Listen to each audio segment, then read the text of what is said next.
Olá, concurseiros, eu sou Rose Alves, esse é o Pod Concurseiro e o episódio de hoje eu prometi para aqueles que pediram o bloco 8, que é o bloco intermediário do Concurso Nacional Unificado.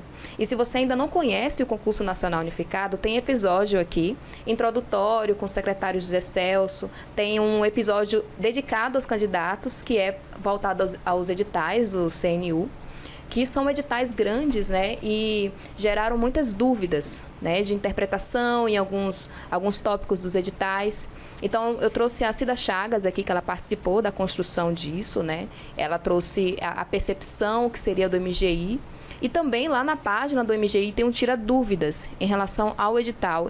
Ainda tem lives que eles fizeram por blocos, e eu estava devendo o bloco 8, o bloco intermediário. A gente tinha feito do IBGE há um tempo atrás, mas foi antes do edital.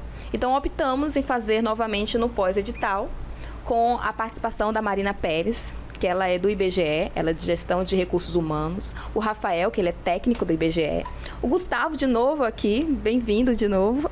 Nossa, muito bom estar aqui. Da FUNAI. Nós não temos o mapa, né, nesse episódio, mas vai ter um episódio no Spotify exclusivo para o mapa, os cargos de nível médio, nível técnico do mapa, que estão dentro do bloco 8, para que vocês entendam o que a área faz, entrando no mapa, o que vai fazer, né? Porque o nome do cargo, o regimento interno, às vezes não fica tão fácil de entender e prático. Então, os episódios aqui do Pod Concurseiro, que é sobre carreiras, é para dar essa visão mais viva do que é a carreira, né? Então, aqui hoje estamos com o IBGE e FUNAI, então vamos aproveitá-los aqui ao máximo. Muito bem-vindos. Obrigado. As inscrições do Concurso Nacional Unificado já começaram, então 19 de janeiro até 9 de fevereiro. Então, se você ainda não se inscreveu, corre lá para se inscrever.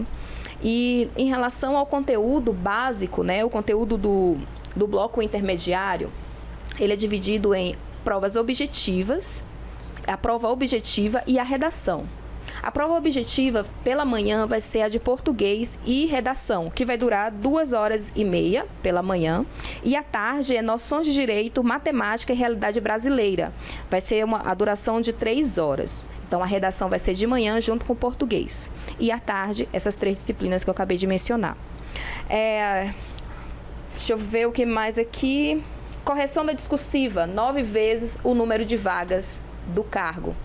Então, você vai ter a sua redação corrigida dessa forma.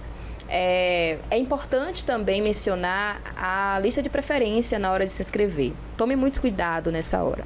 Primeira preferência é aquele cargo do seu sonho, né? Primeiro, você não pode se inscrever em mais de um bloco. Tem que escolher apenas um bloco. Se você está aqui no bloco 8, você já escolheu o bloco intermediário. Na hora de se inscrever, coloca na lista de preferência o primeiro, aquele cargo dos seus sonhos. Mesmo que você ache que, eu acho que eu não vou conseguir esse cargo porque eu ainda não estou totalmente preparado. Mas, se você colocar em primeiro lugar e a sua segunda preferência você for chamado e já estiver trabalhando, você ainda pode ser chamado para a primeira preferência. Agora, se você colocou na primeira preferência um cargo que você nem queria tanto, eu vou colocar aqui para garantir o CNU, e você queria mesmo a segunda preferência, se você for chamado na primeira preferência, você nunca mais vai ser chamado na segunda preferência. Você vai ser esquecido no CNU, tá bom? Então, primeira preferência é o do seu sonho. Faça aquela leitura. Se chamou na primeira preferência, o CNU vai entender que você realizou o seu sonho. Acabou. Agora, se você for chamado na sua segunda, terceira preferência, você ainda tem a chance de ser chamado nas preferências acima, né? Na primeira preferência, no caso, se você tiver sido chamado na segunda. Se você for chamado na terceira, você ainda pode ser chamado na segunda e na primeira. Que maravilha! Isso tem que ter muita atenção. E, às vezes, a pessoa coloca até a preferência do cargo que nem tem a formação. É um tiro no pé. Né? Porque se colocou na primeira preferência, foi chamado, é um tiro no pé. Então, coloca em relação à sua formação, leia o edital, veja se o seu perfil está compatível com aquele cargo, porque quando você for nomeado, na hora da posse, você vai ter que apresentar a documentação comprobatória. Informações do edital foi um resumo que eu fiz aqui. Aí eu agora quero falar com vocês sobre a carreira, né, como é a atuação. O IBGE, primeiro, quando aquela diferença que a gente tem daqueles concursos temporários, né? Eu não falo nem dessa situação da lista de espera do CNU. Normalmente, o IBGE ele tem uns processos seletivos, né, de temporários. E daí, quando vem um novo concurso do IBGE agora dentro do CNU, a dúvida de alguns concurseiros mas qual é a diferença dos dois? Aquele temporário, ele vai fazer a mesma coisa do que o servidor efetivo? As atividades, o que teria de diferente?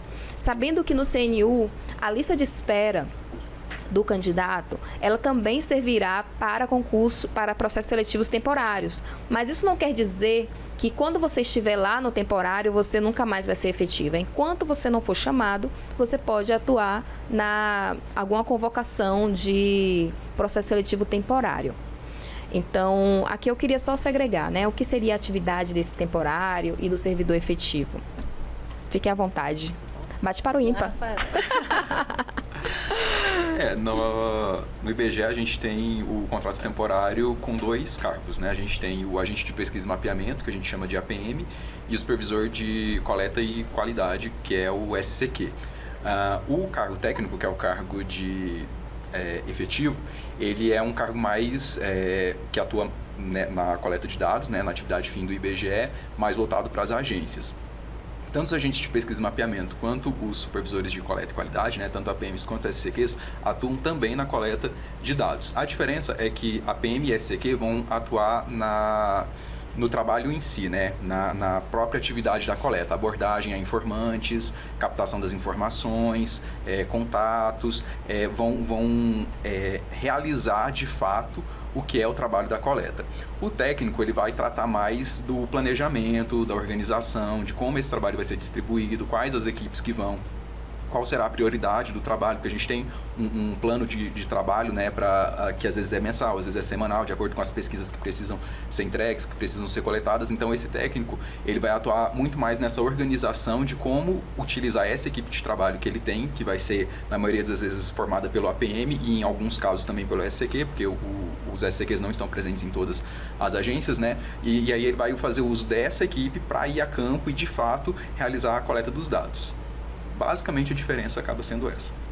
O técnico ele acaba orientando, né, essas coletas. Isso, exatamente. Pelo próprio fato de ter mais experiência, de estar no repasse direto, né, dos treinamentos, tendo ali contato direto com as supervisões, com as coordenações que elaboram a pesquisa e tudo mais, o técnico ele tem mais conhecimento para passar essa orientação para a gente de pesquisa e mapeamento para que ele possa realizar o trabalho. Então ele fica mais nessa função para servir de orientação, ele também vai a campo, o técnico também requer né, essa vida de campo do técnico, que ele esteja lá para apoiar a coleta, até mesmo para abrir portas, né, para o APM. Muitas vezes essa pessoa entra no órgão sem nenhuma experiência, como é um contrato temporário, né, como você mesmo citou, muitas vezes é o primeiro emprego daquela pessoa, então ele não tem experiência prévia, então o servidor do IBGE vai ser essa pessoa que vai orientar ele, que vai guiar ele, que vai ajudar ele a lidar com esse trabalho da coleta de dados, de informações, né? Então, muitas vezes ele vai fazer contatos com prefeituras, com outras entidades para liberar o acesso do agente de pesquisa e mapeamento, conversar com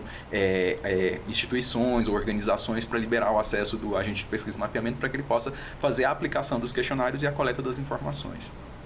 Interessante. E até essa situação da lista ser aproveitada para o temporário, vamos colocar um exemplo de uma pessoa que fez o temporário, ela continua na lista para ser servidora efetiva do CNU. Quando ela volta, com essa experiência que teve na coleta de dados, né, o que vai ser enriquecedor para o IBGE, porque ele vai ter as duas visões. Sim, com toda certeza. Das melhores coisas que a gente pode ter para alguém que está entrando no órgão é uma pessoa que já tenha um conhecimento prévio, né? O IBGE, ele realiza uma função que é muito própria, né? Dificilmente você vê essa mesma atuação em outros órgãos, mesmo órgãos que façam levantamento de informações, né? Pesquisas de opinião e tudo mais, eles não têm uma atuação tão específica, né, tão pormenorizada quanto é a do IBGE, de coleta domiciliar, do tipo de informação que é levantada. Então, quando a pessoa entra já com uma experiência prévia, isso é muito mais enriquecedor para o órgão. E muitas pessoas que passam pelo contrato temporário, elas têm esse desejo de retornar para o IBGE, porque o IBGE ele é um órgão muito acolhedor, não existe rotina, né, na atividade do IBGE. Então, cada dia é uma coisa diferente, cada semana é um trabalho diferente, é uma novidade que acontece ali que você precisa criar meio que um jogo de cintura para poder lidar com aquilo. E essa função temporária previamente realizada, a pessoa já chega, né, com uma carga muito maior, né, com muito mais experiência, vai ser muito mais bem aproveitado, obviamente, pelo órgão, o que não impede que pessoas sem experiência também sejam bem aproveitadas, obviamente, porque, como eu falei, se não tem rotina, nos primeiros meses você já está muito bem alinhado ali com o que precisa ser feito, né? Então você está sempre aprendendo, mesmo quem é mais antigo também está sempre aprendendo alguma coisa nova na função. Então, essa participação, claro, com mais experiência é sempre bem-vindo, mas até mesmo as pessoas inexperientes também estão aí bem-vindas para entrar dentro do IBGE, né? Lembrando que o critério para se inscrever para o IBGE é o nível médio, né? Então, tendo o nível médio e interesse pela carreira, se inscreve. Agora, o nome da parte do IBGE, da participação do IBGE, deveria ser IBGE não é só censo. Né? Então, eu queria que a Marina explicasse o que é o IBGE para a sociedade, né? Que às vezes a gente só pensa no censo, assim, como a única atividade do IBGE, mas a gente sabe que tem várias coisas, como o Rafael introduziu. Aí fica à vontade para falar da atuação. Vou voltar um pouquinho aqui na complementação da resposta do Rafael, na diferenciação do cargo de técnico e do contratado. Porque o técnico, ele tem também, além de toda esse trabalho de coleta, de supervisão, ele também faz trabalhos administrativos, né?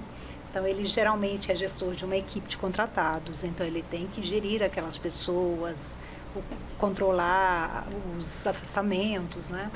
Ele, geralmente, nas agências, ele é gestor patrimonial, então tem um prédio, uma sala para você gerir, para você cuidar, tem as contas a pagar, né? Então, ele tem também essa atribuição administrativa. Tem equipamentos, muitos equipamentos de informática, né?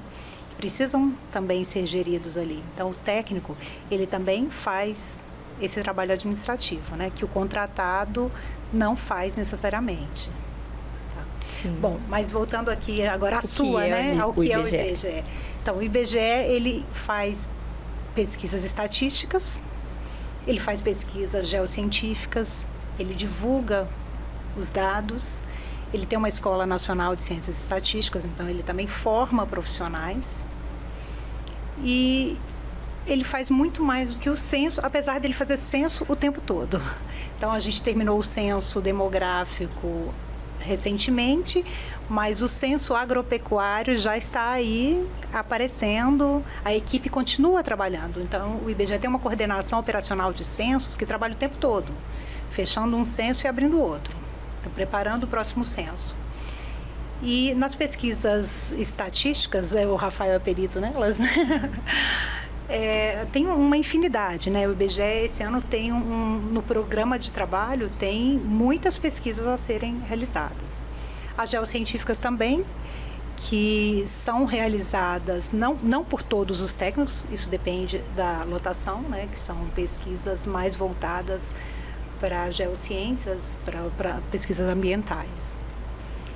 E a divulgação, o IBGE tem divulgação impressa, divulga as suas pesquisas ali, os seus dados, divulga em escolas, em eventos, está sempre presente em eventos, porque é muito importante que o IBGE apareça, né? Para as pessoas lembrarem que o IBGE está ali em todos os lugares, né? E a Escola Nacional, ela forma profissionais dentro do IBGE, mas ela também oferece cursos para a sociedade, cursos para gestores públicos, né? Também. E o que mais, Rafael? PNAD contínua é de vocês também? Sim, a PNAD. Todo ano, né? Todo ano, a PNAD contínua, né? Todo mês, todo dia. Todo mês, todo dia. A gente usava muito a PNAD contínua no MEC, quando eu trabalhei, e agora na FUNAI também. Vai dando um entendimento da política pública, né? Com esse acompanhamento contínuo, né? Como é que funciona? Com você. Com relação à PNAD contínua ou a pesquisas em geral? A PNAD contínua. Bom, a PNAD contínua, especificamente, ela é uma pesquisa, a gente faz um fechamento mensal dela para divulgação, né? Porque ela divulga, o objetivo principal dela é a divulgação da taxa de ocupação, desocupação do país, então a gente faz essa divulgação mensal, mas ela também serve para gerar outros indicadores, como escolaridade e demais indicadores contínuos conjunturais que a gente utiliza. Por ser uma pesquisa contínua, então ela tem a realização de pesquisas toda semana. A cada semana a gente recebe um número, a agência, né, o técnico da agência recebe um número de setores que precisa ser coletado, né? Então precisa que vá a campo, os APMs vão a campo, aplicam o questionário nos domicílios, levantam as informações. Na semana seguinte, outros domicílios diferentes recebem aquela pesquisa. Essa amostra, ela roda a cada 3 meses. Então, a cada 3 meses, o mesmo domicílio é novamente investigado. Isso dentro do período de 1 ano. Então, em 1 ano, né, nesses 12 meses, aquele mesmo domicílio vai receber 5 visitas de um entrevistador do IBGE. Então, ele vai ter 5 questionários feitos com um intervalo sempre de 3 meses para aquele mesmo domicílio. Cada questionário ele tem um corpo principal de informações que são levantadas, né, principalmente as informações sociodemográficas de qualificação de cor ou raça, educação, né, escolaridade e as informações de trabalho. E os questionários, a depender da primeira até a quinta entrevista, cada um vai investigar uma informação diferenciada de acordo com a necessidade de dados que precisam ser apurados e que são divulgados, né? A gente tem um bloco especial de educação, que investiga educação de forma mais aprofundada. Tivemos já pesquisa em parceria com o Ministério do Turismo para levantar informações referentes a gastos de turismo e viagens das pessoas. Pesquisas, já teve um módulo referente tem um módulo de tecnologia da informação, né? De comunicação e tecnologia da informação, que levanta acesso à internet, as formas que as pessoas utilizam para ter acesso à internet, módulo de sensibilização e vitimização também.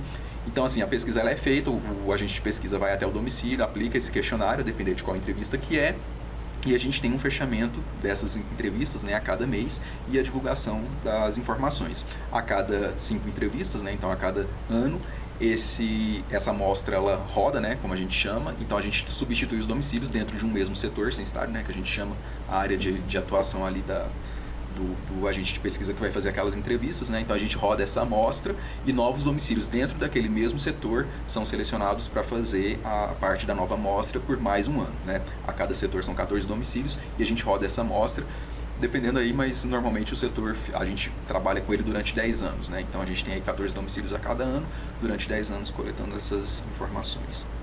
Sim. Local de exercício, né? O edital, ele traz uma parte do edital com a remuneração, o local de exercício. Temos também o local de prova, que a democratização de acesso do CNU está neste ponto, né? 220 cidades para a aplicação das provas. Para que o concurseiro que mora num local mais distante, ele não precise se deslocar e onerando, né, o custo para o concurso público, para se preparar para o concurso público e tentar uma vaga, né? Eu morei uma época no norte, em Manaus, e deixei de fazer algumas provas por conta disso. Porque o valor da passagem, o tempo que você fica numa escala, por exemplo, para quem trabalha em empresa privada, como é que vai pedir ao chefe a segunda-feira de folga, porque vai chegar às 10 da manhã de uma escala que fez para o concurso público, né? Então, é uma importância muito grande essa democratização de acesso. É bom que vocês verifiquem a cidade de local de realização das provas, veja a sua distância para fazer essa prova também. Mas o local de exercício é outra coisa. Então, essas 220 cidades é para a prova. O local de exercício, a gente não precisa mencionar, né, aqui, porque pode ter mudanças, né, no edital, enfim, algumas retificações possam acontecer, e aí não fica defasado, né? Mas quantidade de agências do IBGE? Bom, o IBGE tem 566 agências. Nós temos apenas 300 vagas nesse edital. Então, não temos vagas para todas as agências. Uhum. Então, apenas para as que estão mais necessitando, né? Sim. Necessitando mais ali. Tem spoiler? Não, tô brincando. Quantos setores tem no IBGE? Conhece, lembra? Acredito que seja um 24 mil, né? Mas são só 1.200 esse número. Não, a gente tem bate. uns 4 mil. A gente tem hoje por volta de 4 mil efetivos e mais os temporários, né? A estrutura da agência, como é que funciona? A agência, né? Ela tem área administrativa ou não, né? As superintendências para fazer a diferença. Geralmente as agências têm uma grande equipe. O técnico é o chefe da agência, Sim. né? Então ele é o gestor patrimonial, o gestor de equipe, o supervisor da coleta. Responsabilidade, né? Muita responsabilidade, sim. E a superintendência é quem tem a estrutura, né? De Sim. administrativa, falando. Sim, o IBGE está com 27 superintendências nas capitais e ali, sim, estão as estruturas administrativas separadinhas, né? Recursos humanos, contratações e logística, orçamento e finanças, Contabilidade. TI, sim, contabilidade. É que eu sou contadora e eu sempre fico... Então, TI, a divulgação também, uma supervisão, uma chefia de divulgação, mas o técnico lá na agência do interior, na sua região, ele acaba fazendo esse serviço também. Ele faz tudo que a UE faz. Tudo que a UE Que a superintendência se divide em diversas áreas, a agência agrega em um único ponto com uma única pessoa. Então, esse técnico da agência, que é o chefe da agência, ele vai ser o responsável pela divulgação das pesquisas ali na região, ele vai fazer o contato com a imprensa para poder divulgar quando o IBGE estiver indo a campo, quando tiver processos seletivos temporários para convidar as pessoas para participarem. Ele que vai ficar responsável por essa gestão patrimonial, pelas aquisições, pelas compras, pelos contratos daquela agência. Então, essa UE ela vai ser, né, reduzida, obviamente, para o tamanho proporcional daquela agência e vai ser toda gerida por esse técnico que vai estar ali responsável, né? Então, ele vai ter toda essa questão da parte técnica em si, né, como eu comentei no início, da organização da pesquisa, da distribuição do trabalho, e essa parte gerencial, porque afinal de contas ele que vai estar, né, como deslocado como representante do IBGE para aquela área ali do interior. Então todas as necessidades que o IBGE tenha com relação aos contratos, tanto os contratos de pessoal quanto os contratos de aluguel, de aquisições, tudo mais que seja, manutenções, vão ficar na responsabilidade desse técnico, né? Porque o IBGE não tem equipe nas superintendências para deslocar para que possam fazer esses atendimentos mais especializados nas agências do interior. Então esse técnico ele vai agregar tudo. Por isso que eu falei, não existe rotina no trabalho do IBGE. Ele e os temporários, né, que porventura Sim. estejam lá, né? Isso. Só que os temporários acabam pegando mais a parte técnica em si, a coleta das informações e tudo mais, né? A organização e a gestão acabam ficando restritas para o técnico. Olha aí, pessoal, presta bem atenção, viu? E lembrando, se eu puder fazer um comentário adicional, as agências, elas estão localizadas em um município, mas elas não atendem a um único município, elas atendem a uma jurisdição. Então você pode ter uma agência, claro, a depender do tamanho da população daquela região, né? Porque elas estão distribuídas mais ou menos de acordo com a população, mas você pode ter agências ali que são responsáveis por um município inteiro, um município, né, de população maior. Às vezes um mesmo município pode ter mais de uma agência, então você pode ter uma agência responsável por alguns bairros de um determinado município, mas na grande maioria dos casos, né, que a gente tem para as agências do interior, as agências estão responsáveis por mais de um município. Então você pode ter agências aí com 5, com 10, com 15, às vezes até com 20 municípios na sua jurisdição, e aí você tem o trabalho daqueles municípios para realizar. Então, quando a gente comenta, por exemplo, sobre esse plano de trabalho semanal, às vezes numa mesma semana, você pode ter ali o plano de trabalho para realizar a coleta de PNAD contínua, uma coleta de registro civil, que é uma pesquisa que a gente faz nos fóruns e nos cartórios, e aí você precisa se dividir, porque às vezes você tem uma coleta de PNAD contínua que é em um município, a coleta do registro civil é em outros 3 diferentes daquele que você estava programado de ir, então você precisa fazer essa ordenação, né? Qual que é a prioridade do trabalho naquela semana, o que vai vir primeiro, como que você vai distribuir esse recurso. Você tem um carro para poder levar a equipe, mas você precisa estar em 2, 3 lugares diferentes e muito distantes entre si dentro da mesma semana. Então como que você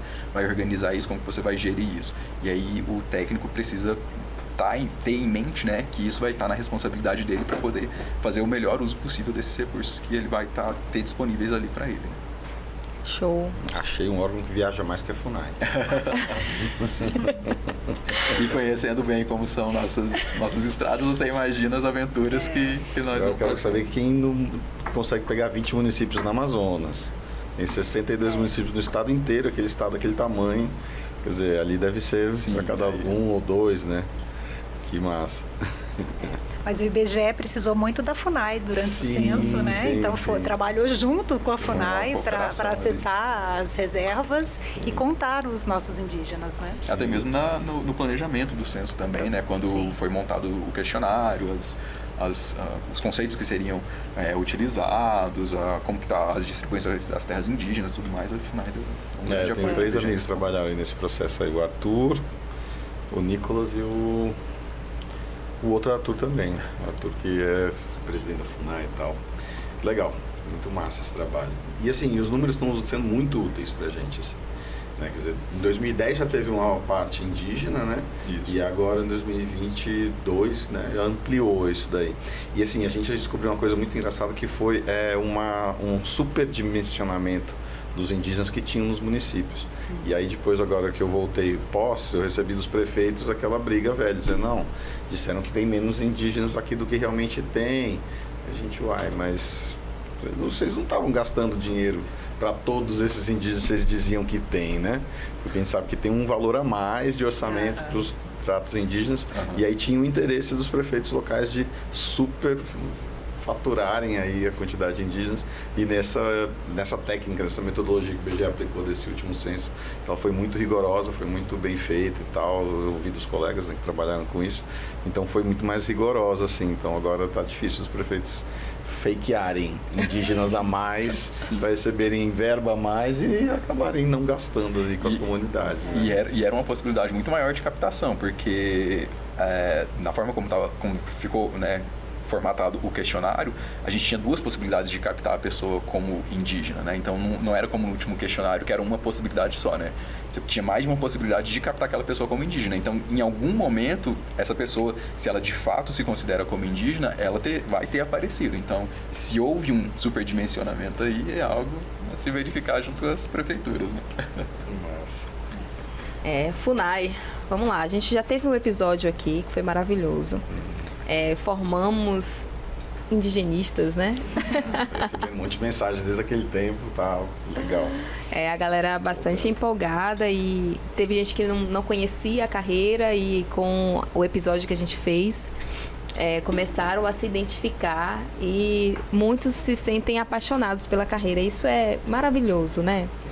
Poder proporcionar isso para os concurseiros, que é tão raro a gente ver falando sobre a atuação da carreira. A gente vê mais coisas de conteúdo, né? O que vai cair na prova, né? Dicas de estudo que são muito importantes também, salário. Mas eu vi alguém que é da área falando o que faz, é enriquecedor. E para mim, conversar sobre carreiras aqui, eu sempre saio com ganho, né? De, nossa, hoje eu aprendi o que tal carreira fez, né? Hoje com o IBGE aqui, vendo um pouco mais. E o Gustavo, da outra vez, foi maravilhoso também. Aí agora a gente dá um foco, né, para o técnico, né? O nível médio da carreira da FUNAI, o bloco 8. O que esse profissional, ele chegou na FUNAI, o que ele vai fazer?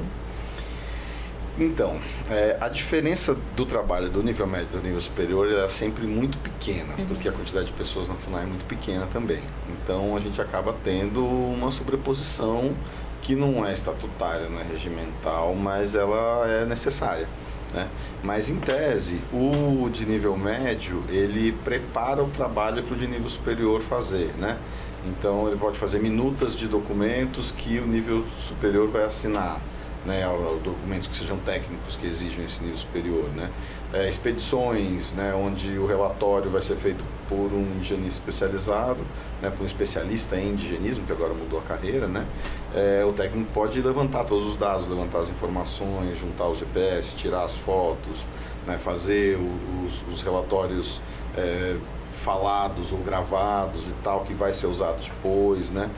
Mas assim, na real, a gente acaba tendo uma sobreposição, e isso é uma das lutas internas do movimento dos servidores, né? Eu sou hoje presidente da Indigenistas Associados, né, que é a Associação dos Servidores da FUNAI, que a gente criou em 2017. Tem uma outra associação que chama ANSEF, que já é mais antiga, de 83, eu acho, né? E aí, assim, a gente tem uma certa disputa interna de a gente tentar equalizar os salários do nível médio aos do nível superior, sabendo que isso é ilegal, mas pelo menos trabalhando com os adicionais de fronteiras, os adicionais de periculosidade, os adicionais de campo, as diárias, para a gente valorizar o trabalho desse nível médio, né? E acaba que esse nível médio trabalha muito próximo, assim, da gente, mas ele pode chegar e dizer para você, não vou fazer isso, porque isso não está na minha prerrogativa.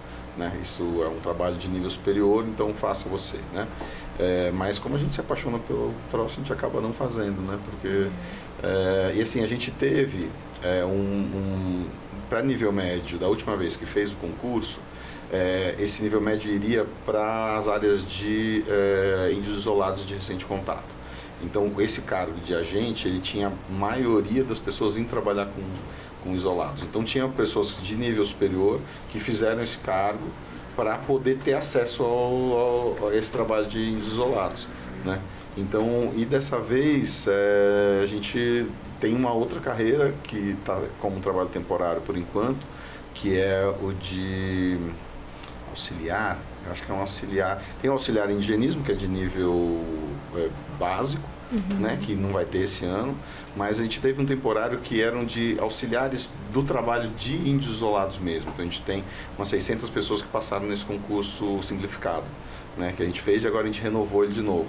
Então esse ali é o cargo do mateiro, é o do piloteiro, o cara que organiza as equipes que estão indo fazer as expedições para o contato com os índios isolados, né, para coleta de vestígios, né, porque o contato é uma política que a gente, graças a Deus, quer manter ela como de não contato, né, que é uma aceitação de que o indígena está fugindo da gente esse tempo inteiro em isolamento, ele já está dizendo que ele não quer contactar com a sociedade. Então, né, a gente respeita isso, mas a gente faz expedições de investigação sobre o contato deles, né, sobre a realidade deles, sobre a vida deles, e aí vai até o mato, expedição, equipamento na floresta e tal. Então esse cara é uma coisa que deslumbra bastante assim, o pessoal. Então você tem esse nível, que seria um trabalho mais de não necessidade de uma escolaridade de nível superior, né? Mas a confusão é grande, né? A gente recentemente teve a gente melhorou os planos de carreira. E para o plano de carreira do nível superior aumentou muito o valor. Porque a gente tinha uma equiparação mais ou menos próxima do que era o nível superior e o nível médio. E o nível médio com um salário bem maior do que o do IBAMA, né? Do nível médio também, e do nível superior muito mais baixo do que o do IBAMA. Então, nesse plano de carreira nosso, a gente equalizou o nível superior ao nível do IBAMA, né, e meio que juntamos as carreiras, né, num acordo de que toda vez que subisse o valor das carreiras ambientais, subiria também o valor da carreira da FUNAI. Então, vai um pouco nessa lógica que o Zé Celso até explicou um pouco aqui no seu programa, que equiparou, né, as carreiras ambientais mais ou menos com o mesmo salário, para reduzir essas desigualdades. E aí o nível médio da FUNAI ficou com apenas 1.000 a mais do que o do IBAMA, 1.000, 1.200 e tal. Então a gente teve um aumento de 40% a 60% para o nível superior, no plano de carreira que foi aprovado agora pela medida provisória, e o do nível médio subiu apenas 20%, 23%, 25%. Então a gente teve um ganho de melhoria do valor bruto para as duas carreiras, né? E que isso vai reproduzir na aposentadoria e tal, mas que o aumento não foi tão grande. Então o grupo de servidores de nível médio se incomodou um pouco, porque ia ter uma discrepância salarial entre as pessoas, né? Mas muitos desses de nível médio agora estão prestando concurso de nível superior, né? E como vai ter, que foi uma briga grande nossa, né? Reconhecimento de títulos e de trabalho, né? De experiência, então isso vai facilitar com que muitas pessoas que já trabalharam os povos indígenas entrem no concurso, e aí isso pra gente é um ganho muito grande, porque a gente foge do público concurseiro, apesar de a gente estar aqui no pódio concurseiro, né? Porque para a FUNAI é difícil uma pessoa que faz um trabalho na cidade urbana e está tentando muitas carreiras permanecer e tal, né? Então a gente faz esse charme de conquista todo, para que as pessoas venham na FUNAI e fiquem, permaneçam, curtam o trabalho nosso, né? Gostem de andar no mato, gostem de conhecer as diversidades indígenas que esse nosso país oferece e sejam parceiros aí dessa nossa luta. E agora a gente vai ter 30% de indígenas como colegas, né? E a gente está trabalhando para aumentar esse número. Os 30 estão garantidos, agora a gente quer que indígenas entrem fora das cotas, né? Para a gente aumentar um pouco esse número. A Indigenista Social está fazendo um cursinho que a gente botou um forms. Muito legal. E tivemos 3.000 indígenas preenchendo esse forms. A gente botou um outro forms pedindo professores, e isso rodou por muitos lugares. Mais de 100 pessoas toparam dar aula para esses indígenas. Ontem a gente teve uma conversa com a EBC para a gente fazer essa formação pela rádio. A gente ainda vai fazer piloto, temos voluntários para fazer esse piloto de rádio e tal, e vamos tentar fazer uma capacitação via rádio da Amazônia, né, Rádio Nacional da Amazônia, para chegar nas aldeias em Onga das Curtas, né, e vamos trabalhar. A Rose ajuda a gente nisso também, viu? Essa nossa parceria aqui está sendo muito positiva. A gente tem entendido muito mais sobre esse universo dos concursos com essa força, né, de voluntariado, de militância, para que a gente consiga ter os nossos indígenas bem qualificados nesses concursos. E me tocou bastante a primeira reunião que eu tive com eles, né? Eles me chamaram para conversar, né, com os povos indígenas. E eu saí de lá muito emocionada, de verdade. Porque via a vontade dessas pessoas de estudar, sabe? E não ter o recurso é uma luta do Pode Concurseiro, né? Para ajudar pessoas do Bolsa Família a se preparar com materiais de qualidade e que a gente tenha a democratização de acesso do CNU. Para mim foi um avanço muito grande no mundo dos concursos. Desde quando eu vi a primeira notícia, eu colei assim para entender mais o que era aquilo. E eu vi muita gente falando mal do CNU, né, no início, assim. E muito por falta de conhecimento, né? E por isso que foi a iniciativa de trazer o José Celso aqui para contar a história do CNU, por que aquilo. E essa barreira de fazer prova, né, pelo menos para o CNU já foi quebrada. Mas a preparação para o concurso público é uma barreira que ainda tem muito o que fazer, né? O Guia Referencial para Concursos Públicos, que é um material publicado pela ENAP, construído com universidades federais, ministérios, pesquisadores, trazem conceitos, conhecimentos básicos, orientando o que as provas deveriam cobrar nos conhecimentos básicos. E isso veio refletindo muito no CNU, é o capítulo 6. O IPEA, o concurso do IPEA também, a ANAC, APO, alguns desses concursos já vêm trazendo um pouco do guia referencial. É o norte para o concurseiro que está se preparando para os concursos do Executivo Federal. Os órgãos eles não são obrigados a colocar nas provas, mas o guia ele orienta. Já no capítulo 5 do guia, ele orienta também, falando sobre minimizar os custos para o concurseiro. Então, ele faz essa democratização de acesso, traz isso que está refletido no CNU.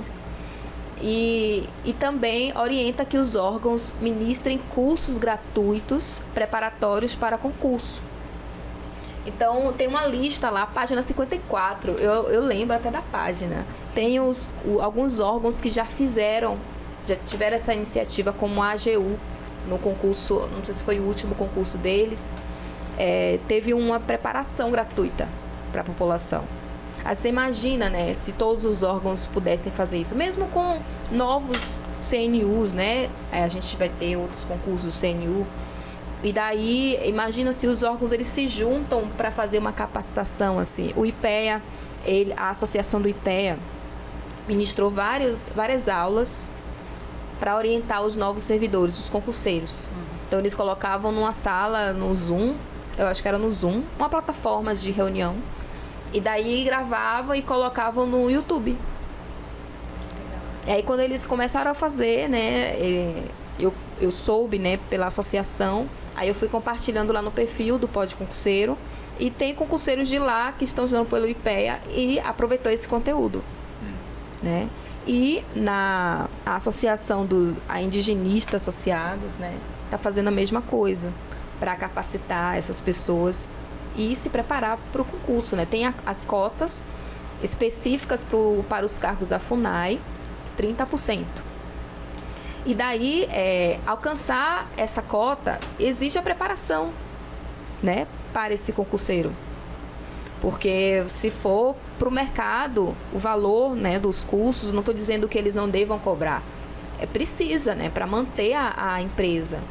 Mas é um apelo, né, para os órgãos públicos que tenham essas iniciativas, né, para ajudar e acaba que fica tudo muito fechado. Eu vi muitos grupos isolados também. Há movimentos assim para ajudar grupos específicos. E daí a minha conversa era sempre, gente, vamos juntar e faz todo mundo um curso só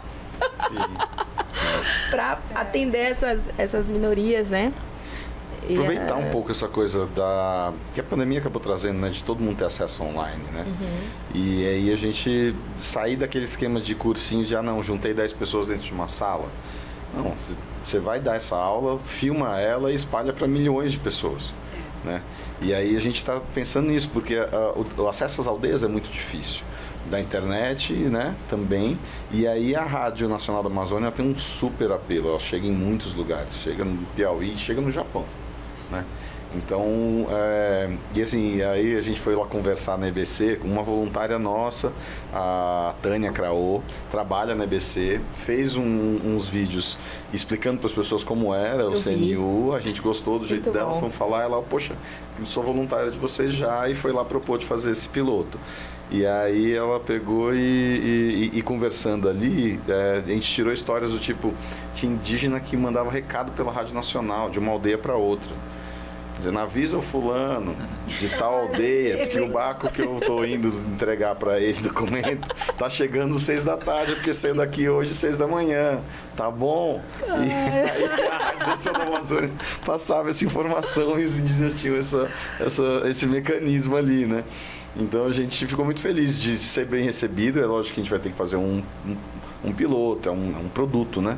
É um produto comercial, mas a gente ficou muito feliz de saber que isso atrai, né, comercialmente uma rádio pública, né, que não é o comércio, e sim é o interesse público que está sendo aplicado ali naquele momento, né?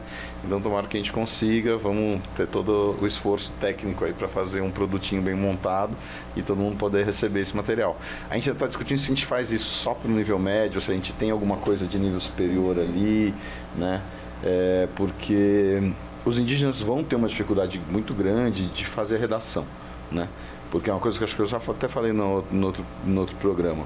A redação ela é um arcabouço colonial de literatura que vai ser dado como um processo comunicacional, né?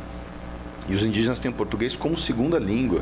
Então é muito importante, toda vez que a gente está falando coisas, a gente entenderem que é como se a gente estivesse falando inglês ou espanhol ou qualquer outra coisa. Eles vão ter essa dificuldade de comunicação, né?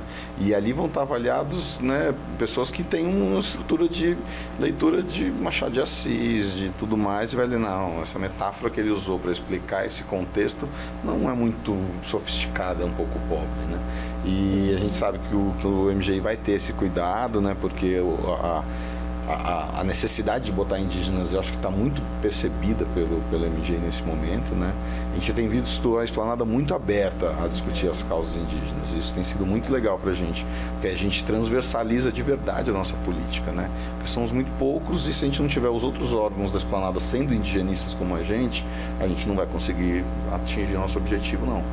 Então tem que ter todo mundo ali, MDS, INCRA, MAPA, todo mundo, Plano Safra, né? Plano Safra tem que ter um Plano Safra indígena. E você sabe, a gente sabe que tem gente ali que está começando a mexer, a se comover com isso, e aí a gente está permeando a esplanada de indigenismo. O IBGE está bem permeado já. Vocês têm servidores indígenas lá? Como é que foi a contratação de temporários indígenas para esse momento de ir para aldeias e colher o censo? Olha, não teve vaga específica, não. Não? Para indígena. Não que eu me lembre dos editais, né? Do censo, não teve.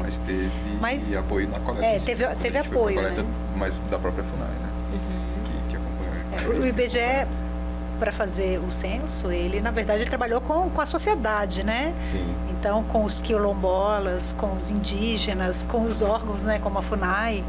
Então, o censo jamais sairia sem todo esse apoio, né, da sociedade.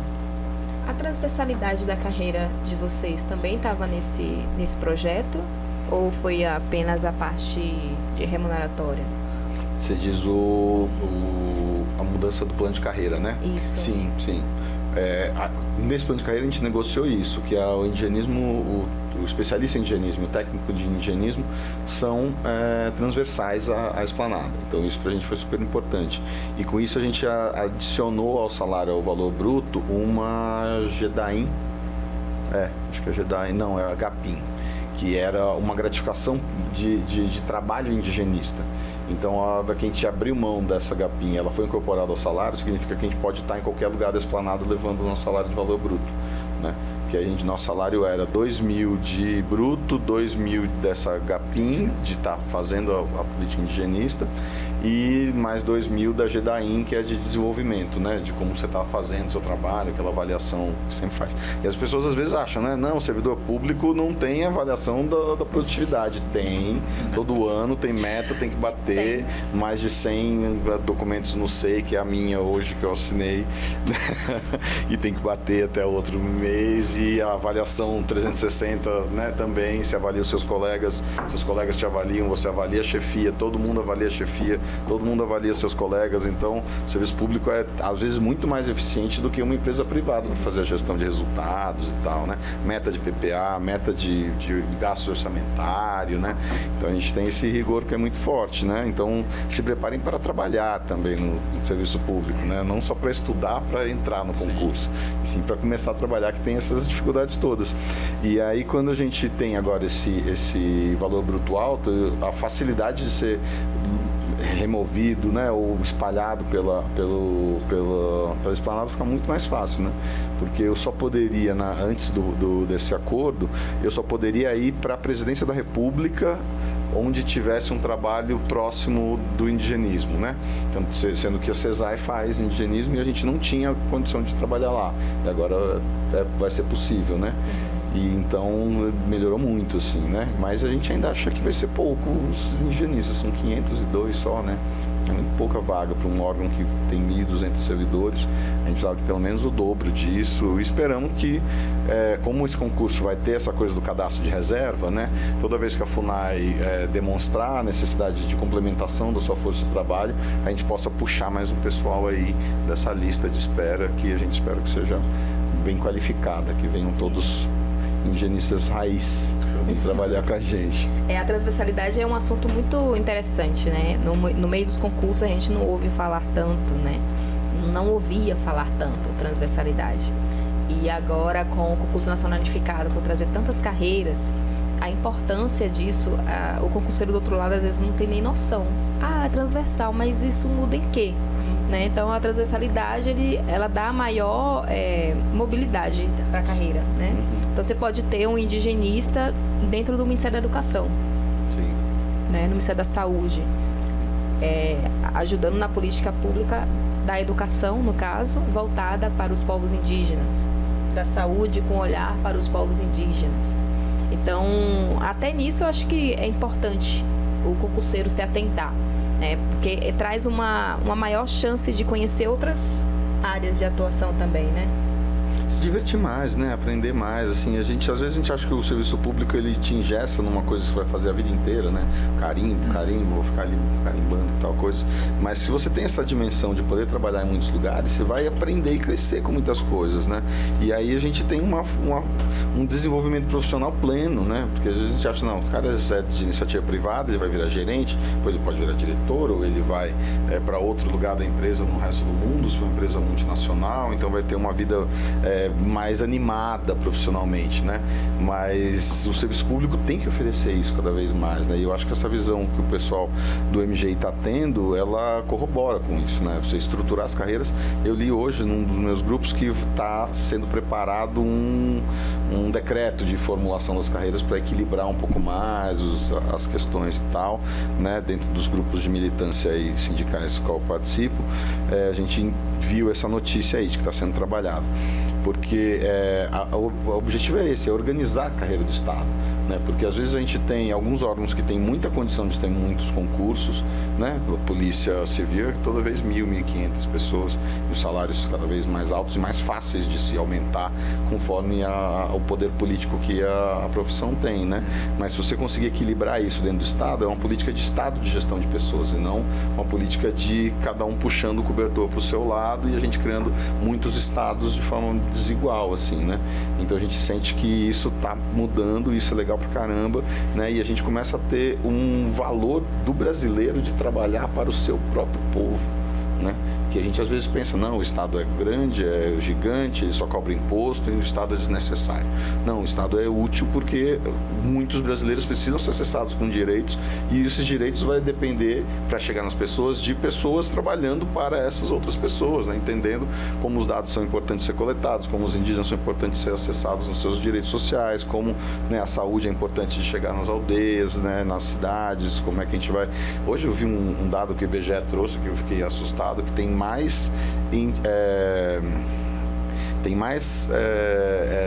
lugares, né, estabelecimentos religiosos do que estabelecimentos de saúde e de educação somados, né? E isso para mim assustou. É isso que a gente vê o que o IBGE, né, é importante para a gente. Tem mais instituições religiosas no Brasil do que instituições de saúde e educação juntas.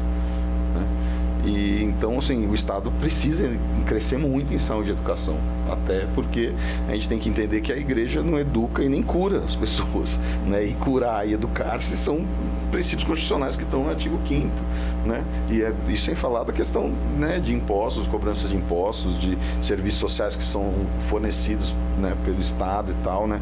E sem falar da regionalização desses dados, né? Então a gente também viu em lugares mais pobres a quantidade de igreja era maior e de hospitais de escola eram menores. Em lugares mais ricos você tinha mais escolas e mais igrejas, mais escolas e mais hospitais e menos igrejas, né? Então você vai de algum jeito, igrejas não, eles dizem como um todo, né? Evangélicas, né? Todas as instituições religiosas como um todo, né?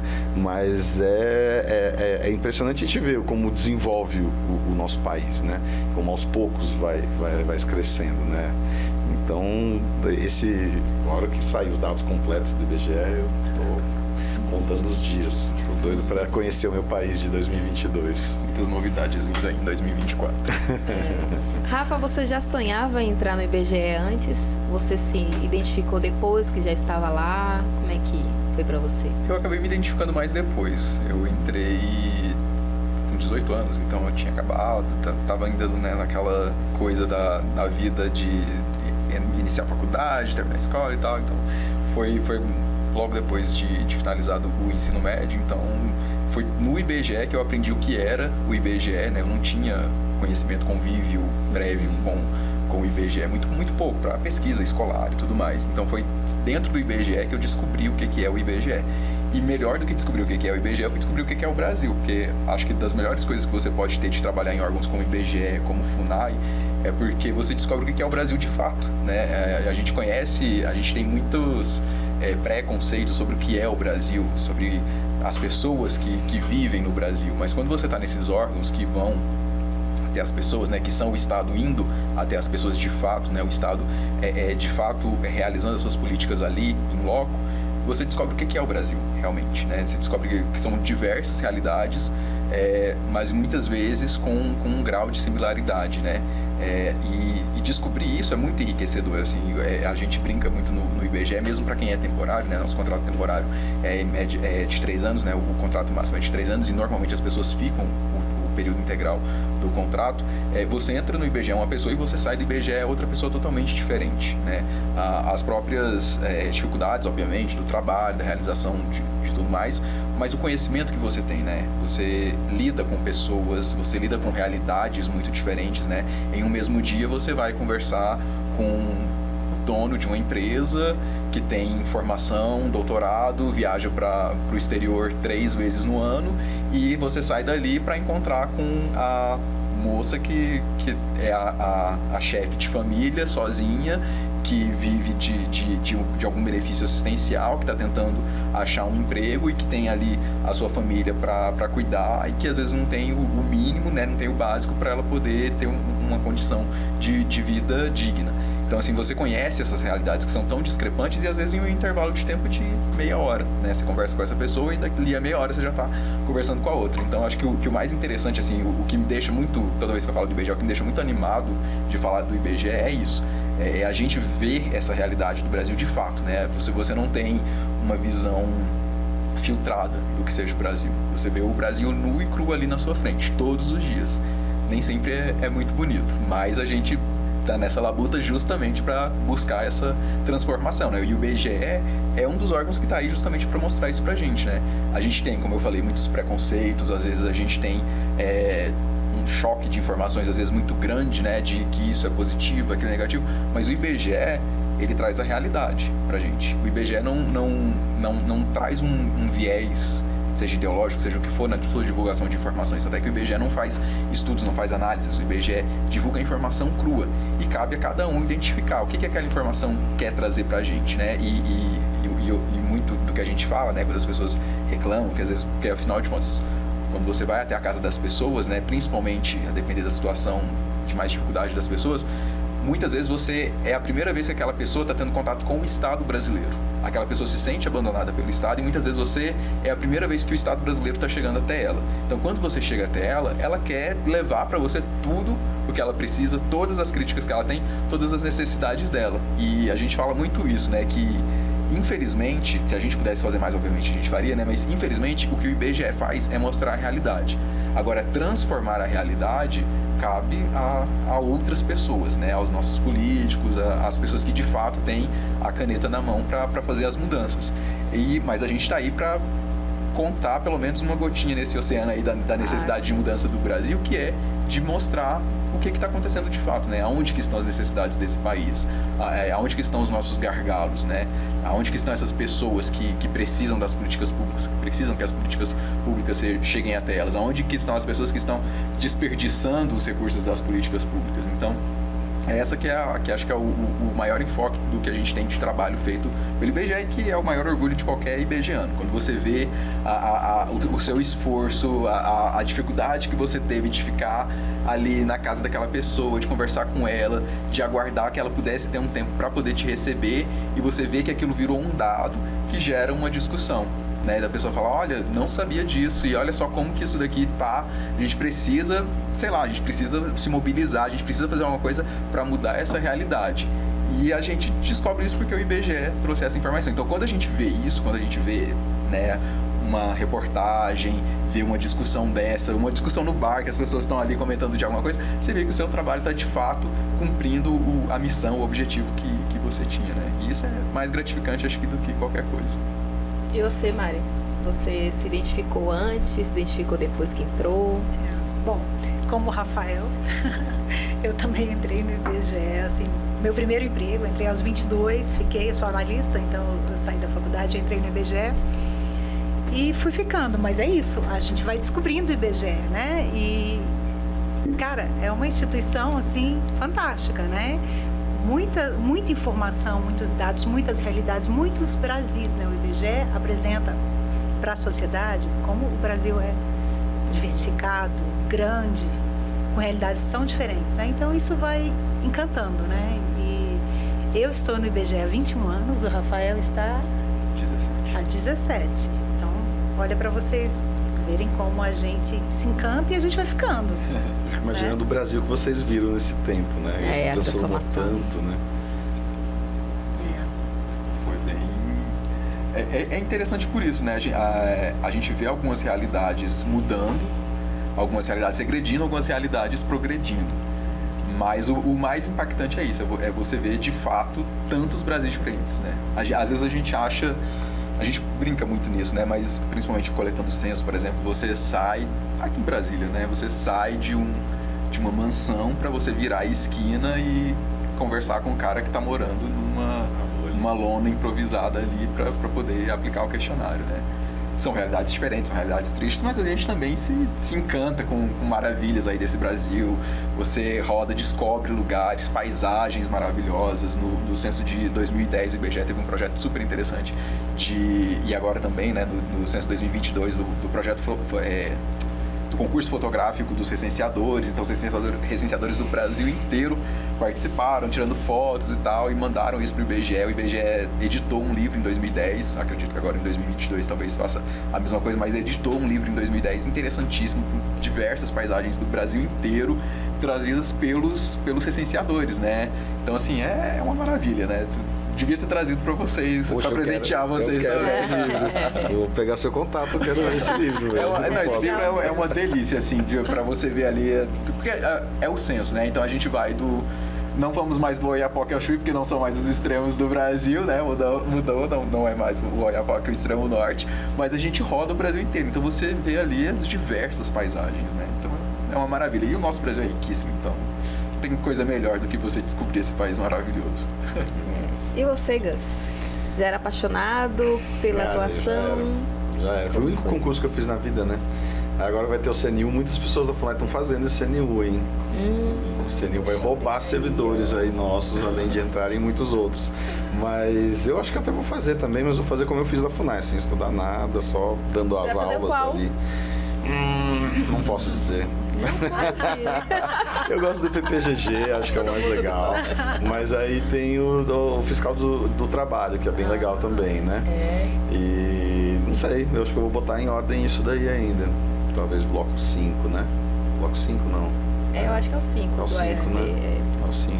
Porque acho que tem mais a ver também com o conhecimento que eu tenho. Mas o indigenismo já era uma militância já dentro de mim, assim, antes de entrar na FUNAI. E aí, assim, eu trabalhava no ISA quando teve o concurso da FUNAI. E eu trabalhava com mudanças climáticas, né, no Instituto Socioambiental. E aí, assim, teve... E, assim, quando eu fiz a prova, deu, sei lá, 3 meses, acabou o meu contrato lá, porque era um contrato temporário e tal. Então eu falei, puxa, ainda bem que eu fiz, né? E passei em último lugar, mas já estou há 13... Vai ser 12 anos agora de FUNAI. Eu entrei em 2012, agora dia 22 de fevereiro. Eu faço 12 anos de FUNAI. A FUNAI está fazendo uma coisa bem divertida, que é mandar o aniversário, a data de aniversário para os colegas, né? Então tá todo o Instagram, as pessoas dizendo, olha, faz 12 anos, aí a gente está vendo a nossa geração celebrando já 12 anos de FUNAI. Mas eu tenho acho que uns 20 anos de indigenismo aí já, se for contar o tempo anterior. Nossa. Então, você estava nascendo, eu estava trabalhando nas associações. E assim, e tem uma coisa que quem passar no concurso da FUNAI vai lidar, inclusive os indígenas que vão passar, porque você não escolhe o povo que você quer trabalhar, né? Então, muitos indígenas estão participando desse cursinho dizendo assim, eu vou trabalhar para o meu povo. Não vai. Você vai ser como um branco indigenista que trabalha para todos os povos, dependendo da nota que você tirar, ou da lotação que te derem, ou da necessidade de ter servidores lá. Então vai ter índios. A gente está brincando entre nós, né? Os indígenas do Sul e do Nordeste têm um grau de escolaridade muito alto, né? Até porque você teve uma colonização mais antiga e o pessoal está tendo acesso à estrutura educacional há mais tempo e tal. Então a gente vai ter um monte de indígena gaúcho indo trabalhar na Amazônia, ou indígena nordestino indo trabalhar na Amazônia. E aí todo mundo pergunta, mas tem aqui para minha região? Eu falo, não tem, é só Amazônia nesse concurso, né? Então dá pra pensar, então eu não quero, ótimo. Então não preste, quer, né? Deixe para quem quer, porque... E aí vai ser legal ver os indígenas Runicuim trabalhando com os Munduruku, né? Eles não se falam, né? Eles não se... Tem uns que não se falam. Entre esses dois não tem nenhuma questão. Então, não se falam. Mas aí a gente fica imaginando o que vai ser essa entrada dos indígenas no mundo do indigenismo de Estado, né? Que você está ali lidando, né? Porque os preconceitos são naturais, eu passei por muito deles. Você chega trabalhar com um público que tem um jeito diferente de olhar o mundo, você fica, não, peraí, isso daqui não é moral, isso não é saudável, isso não é seguro, isso não é limpo, né? Qualquer bobagens que você pode ter do âmbito do preconceito que vai estar reproduzido por eles nesse momento, né? Eles vão falar, não, peraí, isso daí será que é assim, né? Será que é assado, né? Mas vai ser muito legal isso, que é os indígenas entrarem dentro do Estado para gerirem o Estado de verdade com os seus defeitos e qualidades, né? Todo mundo tem os dois, né?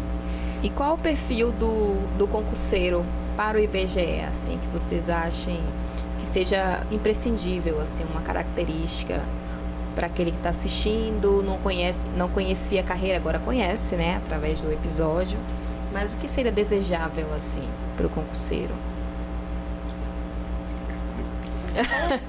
Tá com a resposta pronta?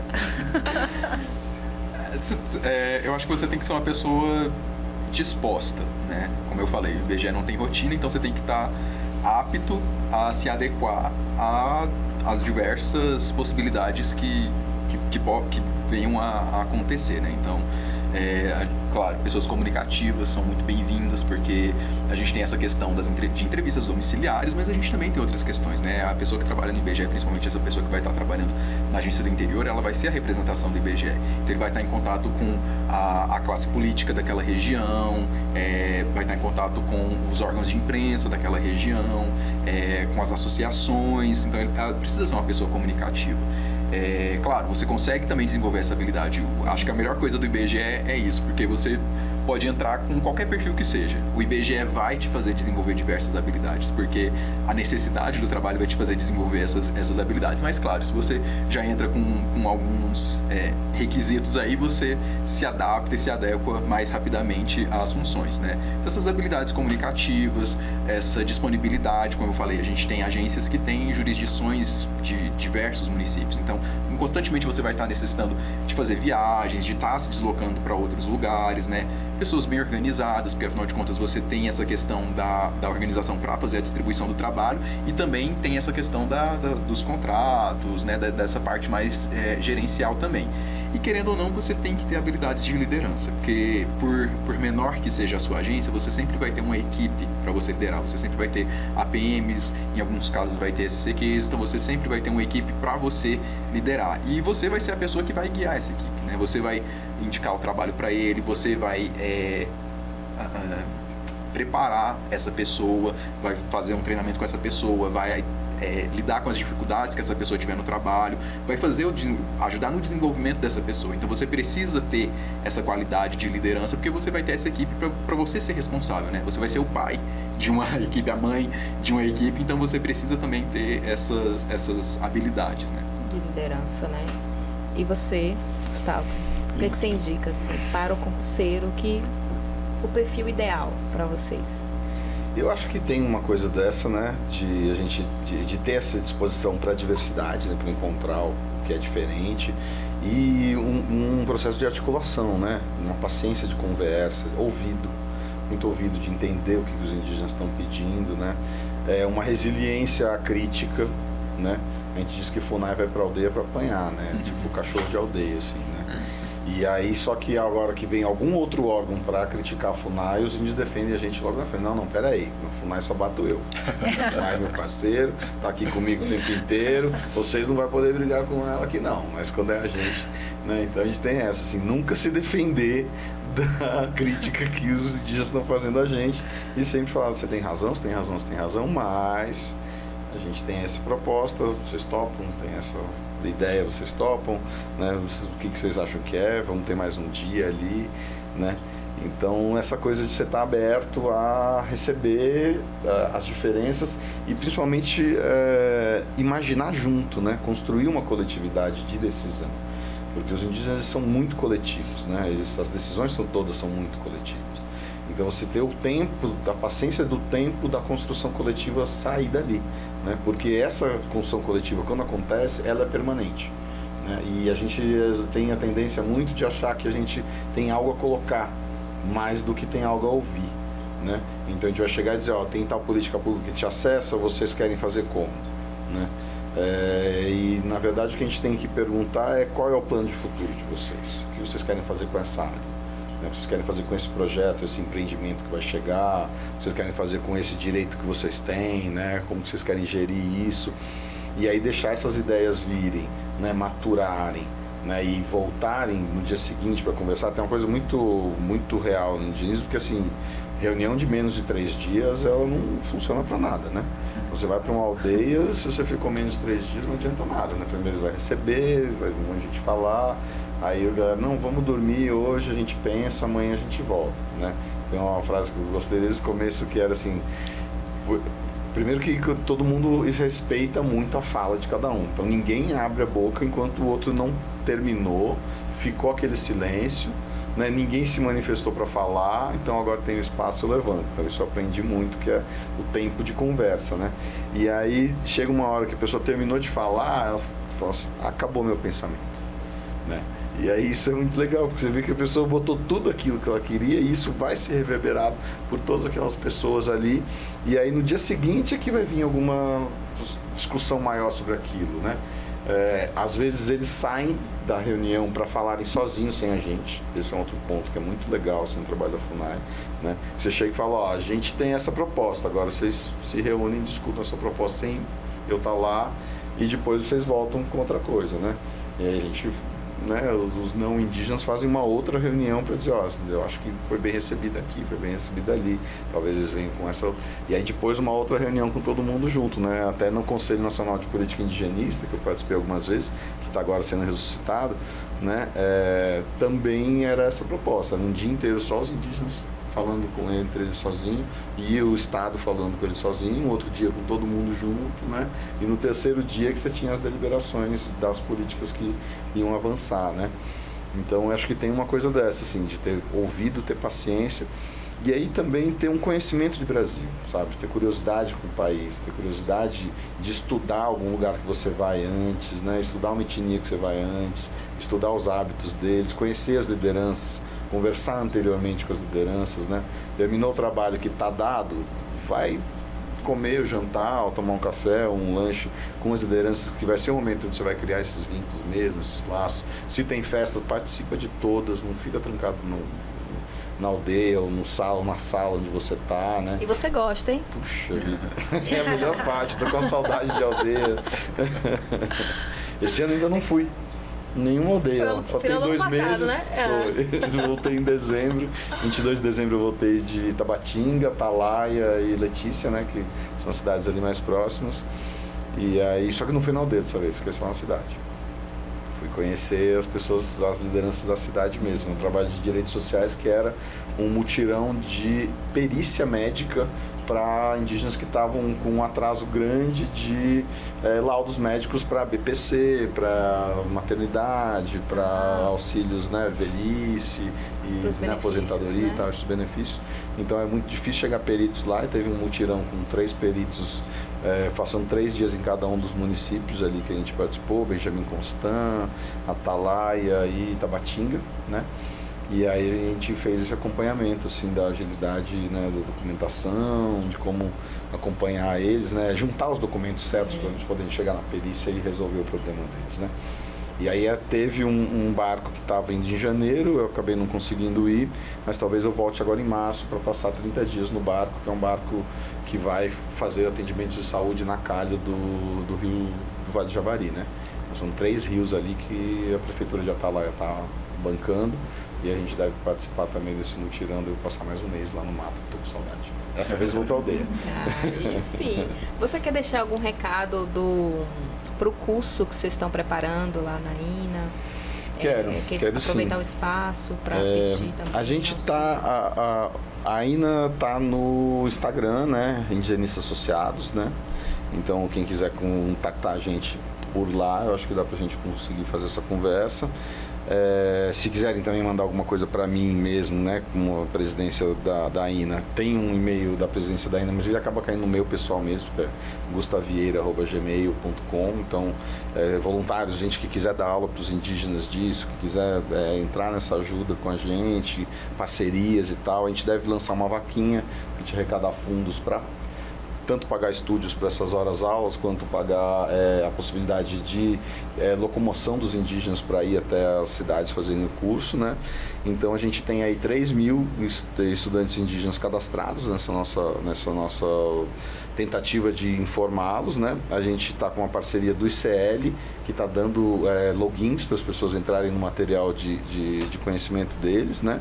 Estamos com essa proposta de fazer um curso pela rádio, pela EBC, então quem quiser tiver experiência de rádio é legal, né? E a gente tem a Unicamp, que vai fazer um curso de nível médio para as pessoas, que vai até maio, então vai ser março, abril e maio.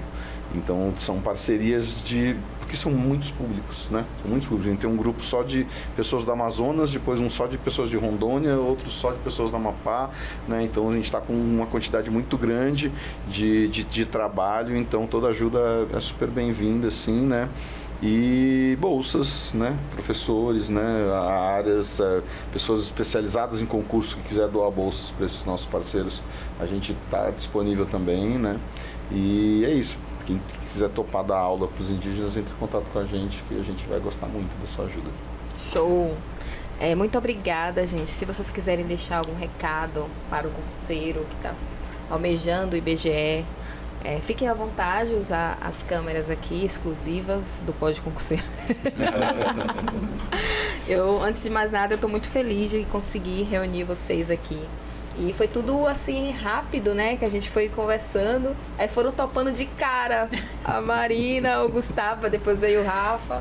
E muito prazer de conhecer. Eles dois eu já conhecia, né? Que a gente fez o episódio aqui anterior. E para o concurseiro, né? Que escolhe o bloco 8.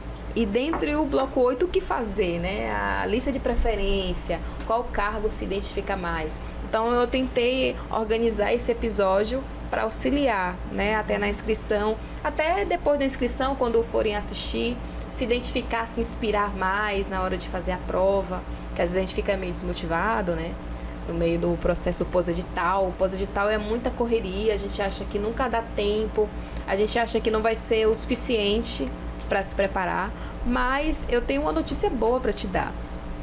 SESGRAN Rio é uma banca examinadora que a gente não tem tanto histórico de concursos destes cargos do CNU, né? Ela fazia mais provas para estatais, empresas de energia elétrica, né? Foi a minha primeira banca que eu comecei a estudar para concurso.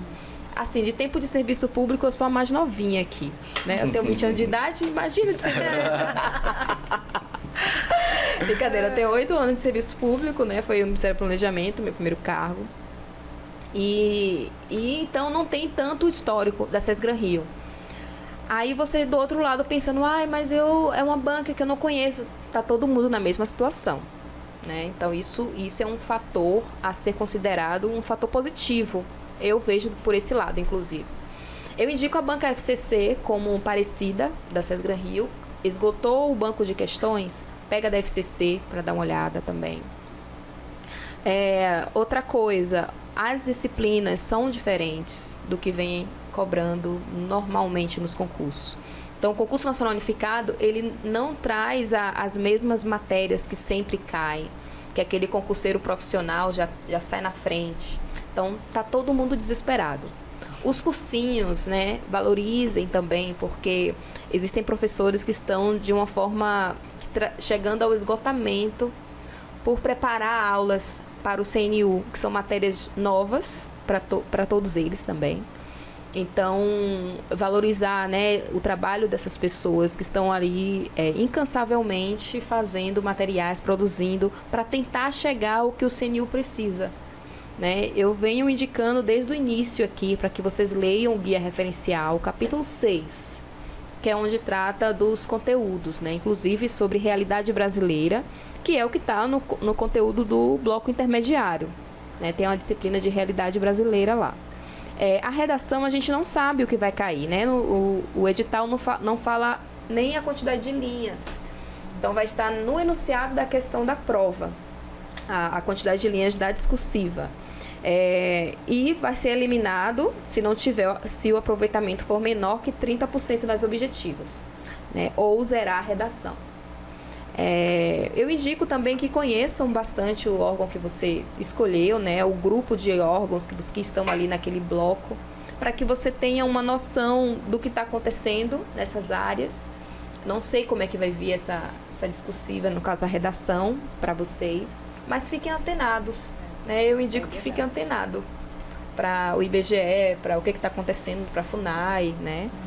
Porque para não ser pego de surpresa, né? E como a gente vê, o edital ele está explícito para mim que ele está buscando a vocação das pessoas pela própria disposição de que você tem pesos nas áreas temáticas diferentes, a depender do cargo que você escolheu. Né? Você tem a lista de preferência, que ele vai priorizar, né? Você colocando o seu ranking, o que você mais sonha. Então, para mim, isso está trazendo a questão da vocação para o concurseiro, que o concurseiro nunca teve isso. Nunca. É tudo muito novo. Então, é um concurso pingado que tem no ano, a gente faz porque é o único que tem. E lá a gente vê o que vai dar, né? Olha o salário, eu tenho esse cargo aqui, eu vou fazer esse aqui, chega lá, se frustra, né? Claro que não dá para ser feliz 100%, assim, sempre tem algo que a gente queira melhorar na nossa carreira, né? Mas eu acho que é minimizando o risco de que você entre numa carreira que não se identifique depois. Leia muito sobre a carreira, busque, né? Eu não falo nem só para redação, mas para você se identificar mesmo. Então tá todo mundo no mesmo barco. Não pensa que o pós-edital tá desesperado por causa disso, porque eles estão todos muito receosos mesmo em relação aos conteúdos, coisa nova. Daqui para frente aí é que as pessoas vão começar a se identificar um pouco mais com essas disciplinas. Vai ter a prova do IPEA em fevereiro, então fiquem atentos à aplicação dessa prova do IPEA. Como é que ela vai cobrar? Como é que essa prova vai vir com essa aplicação do que está no guia referencial do concurso público? Outra dica que eu dou, olha a bibliografia que está no guia referencial para concursos públicos. Tem uma bibliografia lá. Então eu consegui até identificar alguns temas do próprio edital, tópicos do edital, que tem materiais lá de bibliografia gratuita. Agora, cuidado, não vai se empolgar, porque tem artigo internacional, tem coisas gigantes, não vai se empolgar. É uma coisa mais para você ter uma noção do que está sendo cobrado, né? O guia referencial, eu olhei também as pessoas que elaboraram, participaram da elaboração do guia, lá acho que a página 2 ou 3, tem os nomes lá. Tem o José Celso, tem a Maria Aparecida Chagas, tem a Gabriela Lota, né? Como pessoas que fazem parte dos órgãos, né? Exceto a Gabriela Lota, mas que ela está como pesquisadora, né? Professora e pesquisadora. Mas o MGI, né, no guia referencial para concursos públicos. Então eu fui pensando no CNU, olhando para o guia e olhando o CNU. Gente, está acontecendo. O que está no guia está no CNU. Pesquisou sobre o órgão, sabe o que quer e vai atrás daquilo que ele está buscando. Porque a FUNAI, assim como o IBGE, são órgãos que sofrem muito com essa evasão. Né?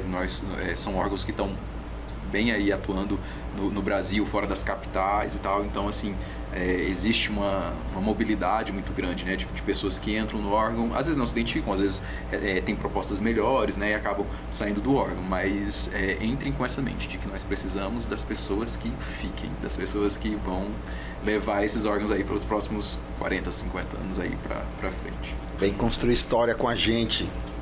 É isso aí. Eu acho que esse episódio foi muito legal, porque dá para o candidato ter uma visão bem melhor, né, do que o órgão faz, de como é o trabalho, eminentemente rural ou eminentemente urbano, como o do IBGE, né? O IBGE também faz trabalhos rurais, né? Mas eminentemente urbano. Então, eu acho que dá para o candidato agora sentir, bom, eu não me alinho com a FUNAI, eu vou para o IBGE, ou não, eu quero a FUNAI mesmo, não quero o IBGE, né? Então, eu acho muito legal esse episódio, foi muito, muito boa a ideia de colocar a gente junto, porque eu acho que para o candidato ficou muito mais esclarecedor, né? Sim, eu adoraria se eu estivesse, né, fazendo o concurso nacional unificado, escolhendo o bloco 8 e assistir, né, o episódio como vocês explicaram. Foi muito bom, muito obrigada, gente. Nós que agradecemos. É possível errar com essa... Para com isso. mestre de cerimônias aqui. Obrigado tu por chamar a gente sempre, né? A MC, né? É tipo isso. Mas é isso, assim, a gente tem essa admiração muito grande pelo seu trabalho, por isso que a gente entra de chofre em qualquer proposta que você manda aí. Vamos fazer, vamos falar, vamos. Porque realmente o Estado precisa ser permeado pelo seu povo, né? E eu acho que isso é uma coisa que está na sua militância, né? E ela é muito relevante para o país. Obrigado. Ai, que bom, fico feliz.